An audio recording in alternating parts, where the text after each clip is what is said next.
In this video, we are going to show you how to use the dynamic gallery. Before anything else, be sure to connect Google Sheets with Todook. If you need help with setting that up, please watch this video up here. To start, go to your flow builder. Add a flow.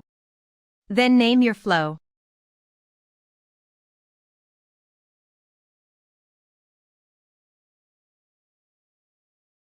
Now, select Actions, then choose Google Sheets.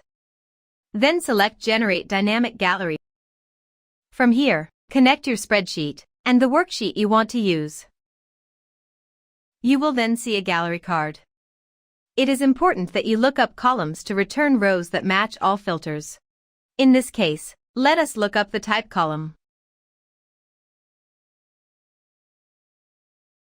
Now, select the columns you want to appear on the dynamic gallery. Once done, you can also add a button if you wish.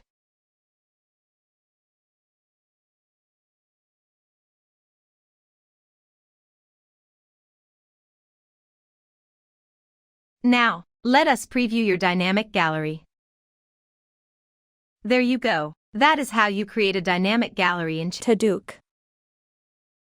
See you in the next video.